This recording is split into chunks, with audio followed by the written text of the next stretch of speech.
You're listening to the Port City Podcast, where Portsmouth businessmen and women take the mic. Now on to the show with your hosts, Ben Van Camp and Jen Stevens. So we are. Welcome, everybody, to episode number 8 of the Port City Podcast. We're delighted to have Josh Cyr with us today. Josh is a man of many titles and talents in history around town. Former city council member, former director of the Alpha Law, former... I need to interrupt. Then by all means. Already, all right. Well, Just he go wasn't for it. really a city council member. I was. Yes, You he were? was. Yes. 2 years. 2 I thought years. you just said you weren't one. No. I wasn't one at the same time as the other person you were talking about. Oh, jeez. He was city council member when All I right, came to sorry. town. Say what you were saying I before was you very splice it I was a together. very memorable city council member. I thought you... apparently. Okay, but then when you He said was that, one of I my was confused. favorite city council members. Just keep when I first talking. came to town. Do the sentence before. Wait, we're gonna edit that out? Yeah, it's No, we easy. gotta keep rolling. We're done. It's in there. Sorry, Josh. That's all right. Ben. He was a great city council member. Thank you. Smart enough to only do it for 2 years, though. Right. And now is the senior director for startup and something with the New Hampshire Tech Alliance. That's mostly the right words. yeah. What were the somethings I All right, missed? so I'm the senior director of Yeah. startup initiatives for the Startup New Hampshire Tech initiatives. Alliance. Awesome. Yeah. All right. What does that mean? What does that mean? That means that basically I run and try to champion all things startup throughout the state of New Hampshire for the Yep. New Hampshire Tech Alliance. And so sometimes that's events, oftentimes that's direct one-on-one consultation or networking or community building and all the other things that sort of go on with the startup ecosystem throughout the state.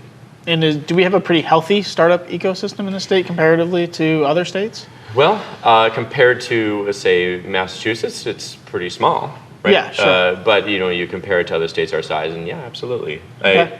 We just had a big event last week called Speed Venture Summit, where we actually did speed dating with 20 investor groups and 23 startups and matched them all up, which was a real lot of fun, and I got a lot of great feedback afterwards. And one thing that they mentioned to me was that this is the best yet, and we keep hearing that year after year. And so part of that is just patting on the back and being supportive because everybody loves everybody, which is awesome.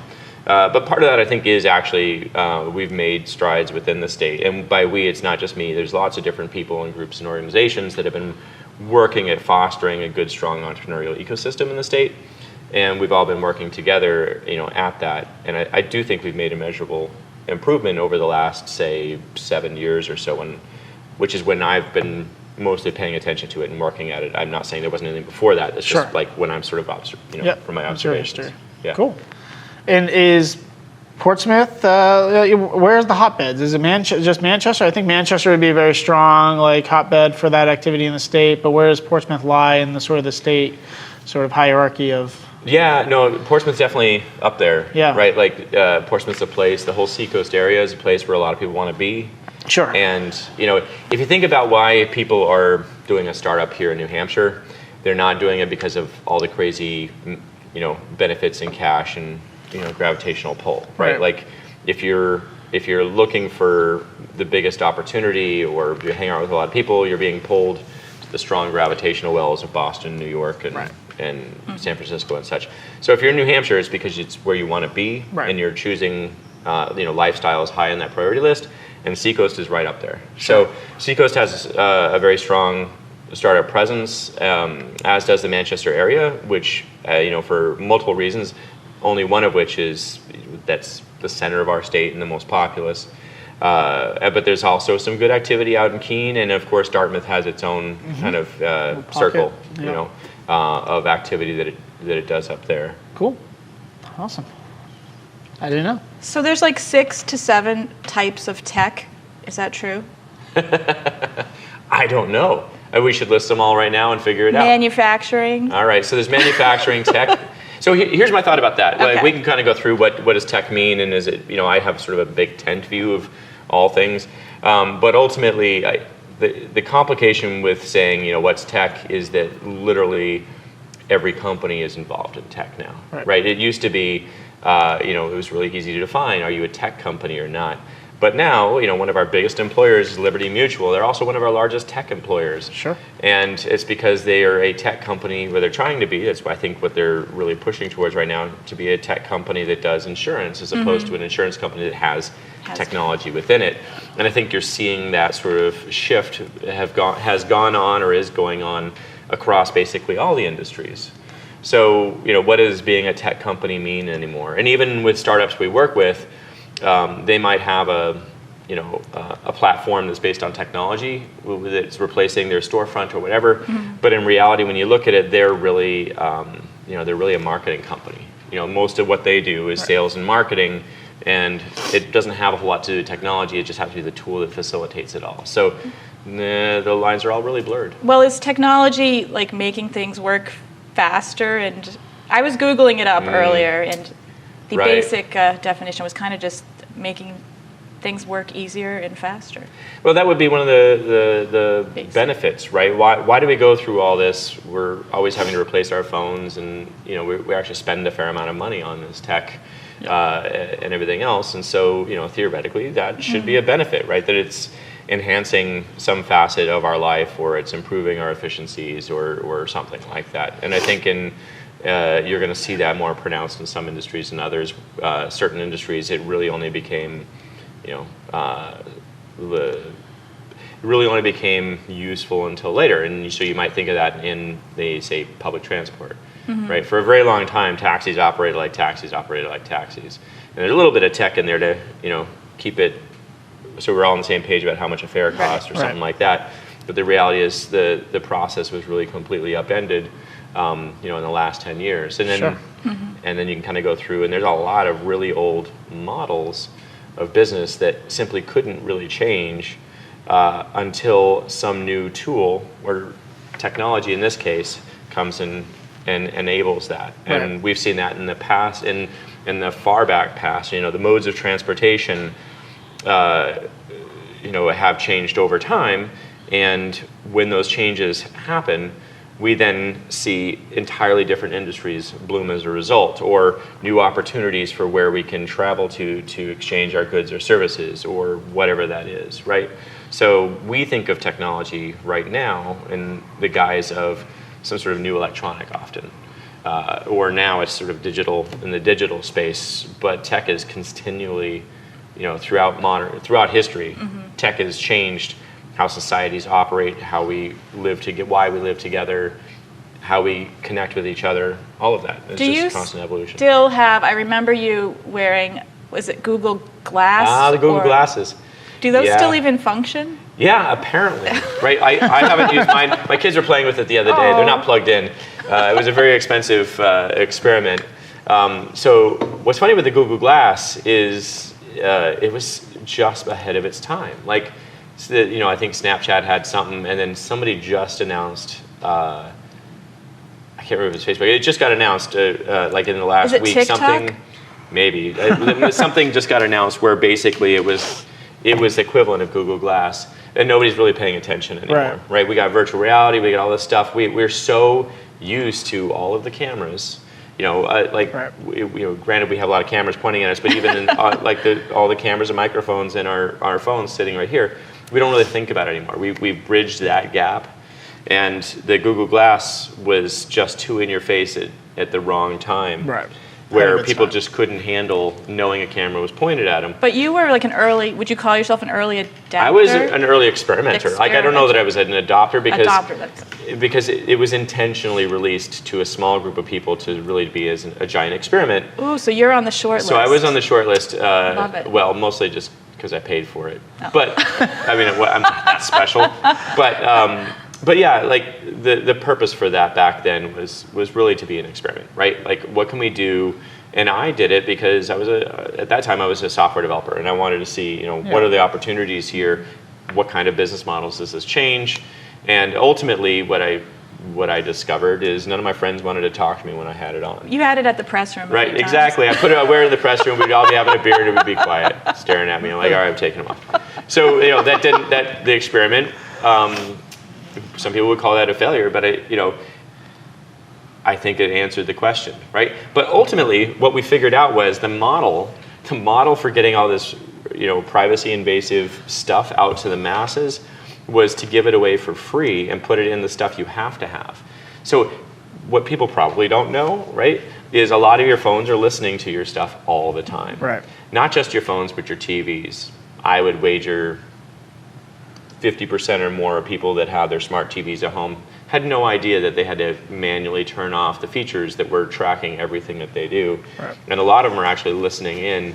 There was technology made years ago that would actually send out ultrasonic signals so that your other phones and devices could hear it and interact and start understanding where and who you are. Like, the reason why the TVs are next to free now is because you're the commodity that they're making money off of. And all the apps on your smart TV that you're going to, those other channels that you go to, they have just the same kind of ad tracking technology that we have in all our web browsers and everything. Right. So, they now know what we're watching and all the other pieces. So, but they're embedding it in all this technology and that we kind of have to have, and they're doing it for free and not so much in your face, right, with the Google Glass. Do you think our cars might be listening to us? Maybe the radio. Some cars absolutely are. Yeah. There's no doubt that some cars are.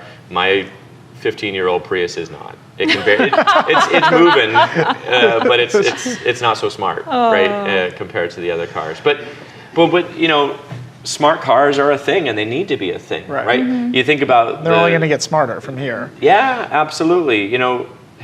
And we talk about changing and evolving business models.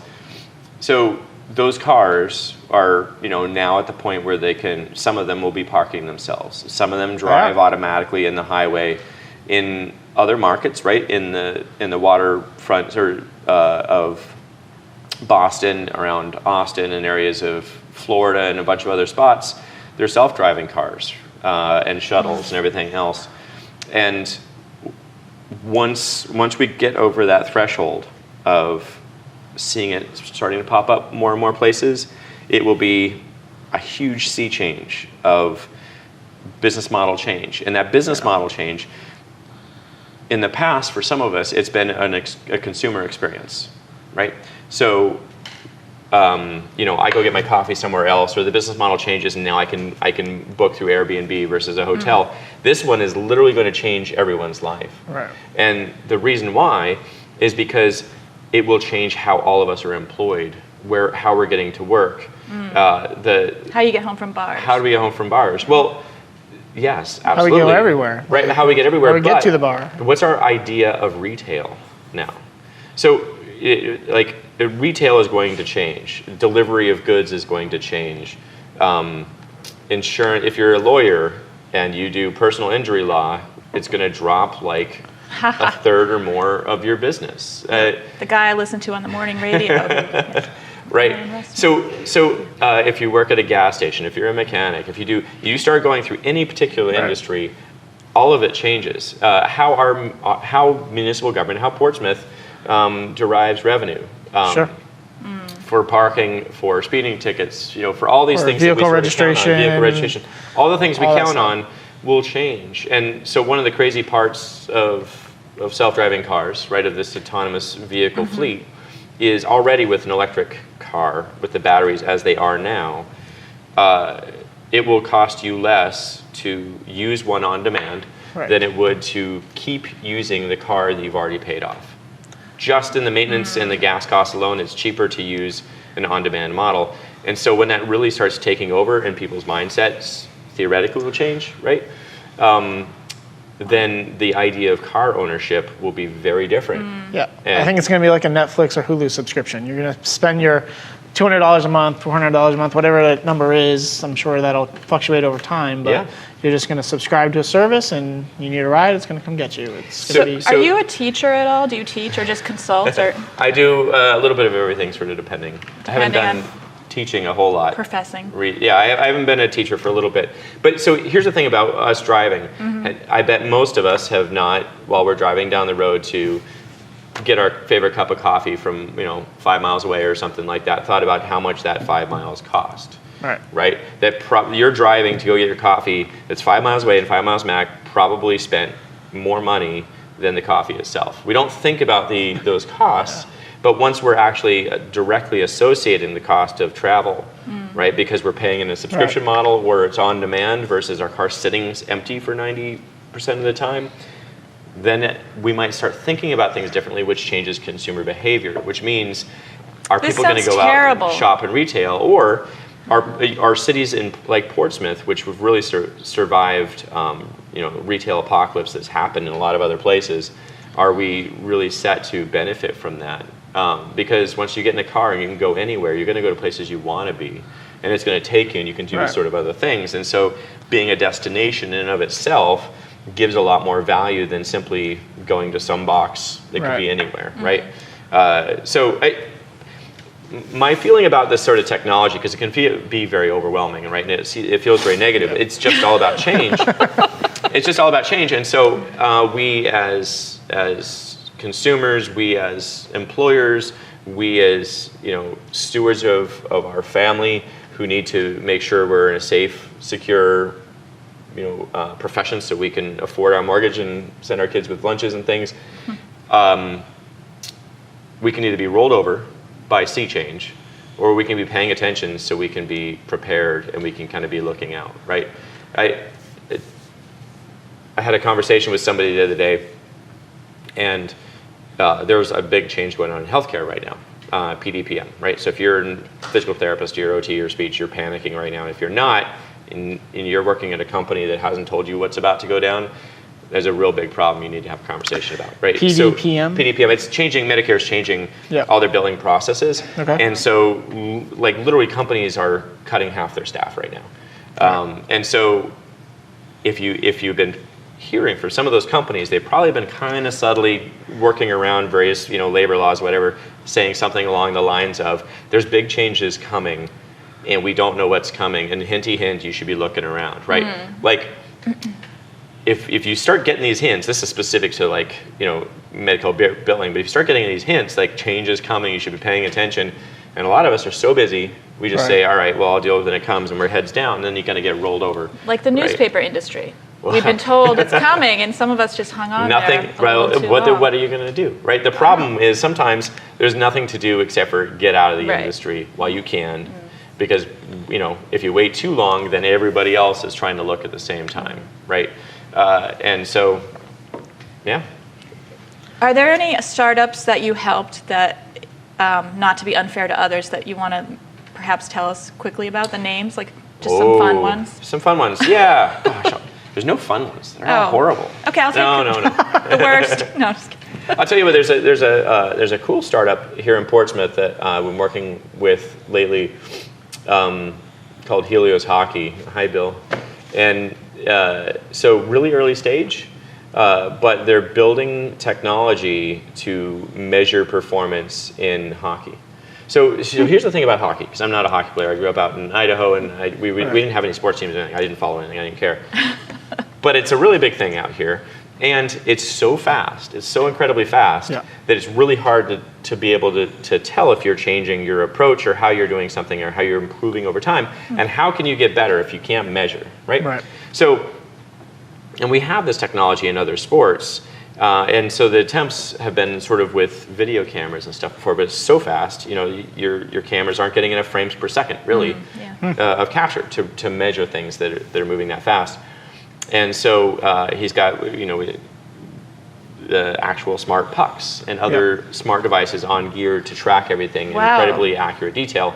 And he's got that now. So it's in the early stages. And they can handle being hit and stuff? Oh yeah, super durable, same height and weight and dimensions as regulation plate. Maybe a little more expensive. Oh, well, there's a price to pay, right? That technology's been around for a while. Remember the NHL had the little chip embedded in the puck for a while, and there was like a blue. If you watched hockey on TV, there was, because you could sometimes the puck goes so fast you can't follow it on TV. I can't follow a lot. This is back before HD, when it was just standard definition. The puck would be gone. You'd be like, where'd it go? I don't know. Yeah. But they put a chip in there, and they had this like blue little glowy orb that would follow the puck around the ice, so you could follow with your eye back in the day. So this helps people with their performance? So this would be telling everything. you when you have, let's say for example, you have something on your gear and you have the puck, and you could be measuring arcs and speed and shots and accuracy and saying, all right, I know over the last 3 weeks of practice, my accuracy has gotten better, the speed, the whatever you're trying to measure. So he's got some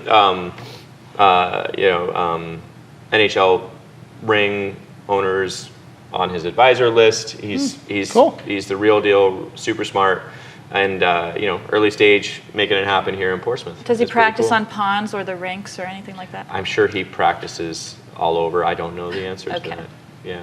The little kids That is practice cool. in my pond in the pond in my backyard.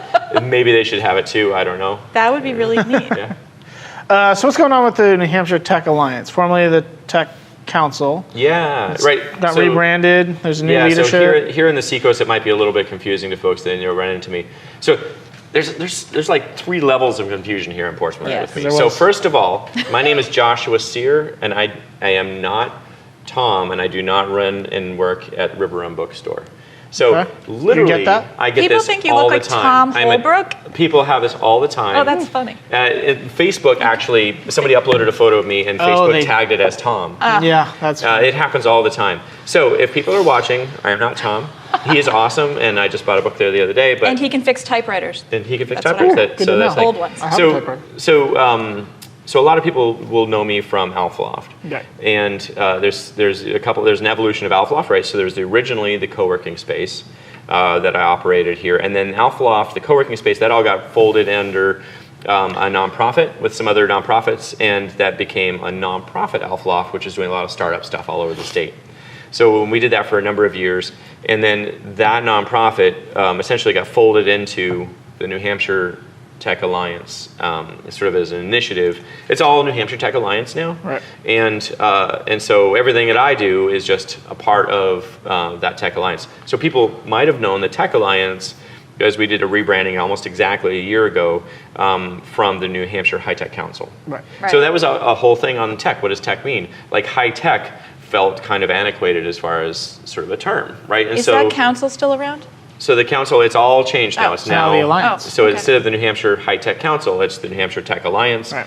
and it's a different view of tech, right? It's a tech alliance, and so biomed tech, is under sort of that whole broad vision, as is software, as is hardware, and you can kind of go on and It's on. broader and Yeah, exactly. So I run the startup initiatives for the Tech Alliance, and so the other thing that's kind of a big shift for us is in the past, the Tech Alliance was a contracted model. There was a company that essentially ran the initiative of that, and it was very committee driven. It was Right. awesome. The board members were very, very active. They all ran committees, and so there's a lot of big events that were driven by volunteers and committees. And so that's still happening. There's still a lot of committees, but we actually have a staff now, and there's 3 of us full time that are running things, and that's happened as of a month. So our new executive director, Julie, started at the beginning of this month, and we got a new office space in Manchester, and so we're really kind of evolving quite a bit. And Is there so any office space in Portsmouth anymore? There's no office space in Portsmouth anymore. People can hang out at my house. That's what I do. And meet you at Ebrew. They can come to Ebrew. Or we can meet at any of the many Yes, hundreds anywhere. of coffee shops in That's true. downtown. We can do that too. So because there's so much changing with the Tech Alliance, and we have new staff in, and there's a big evolution. We've just launched a tech tour, a listening tour, yeah. and so excuse me. So this listening tour is going to happen all over the state. We have I think 7 or 8 stops, and the very first one will be here in Portsmouth on October 10th, I think, at Yes. Bid to Win Yep. in the morning. And so that's for members and non-members alike. We want to hear from New Hampshire community about what do they think tech is? What are they looking for in a membership organization? What would they value for services?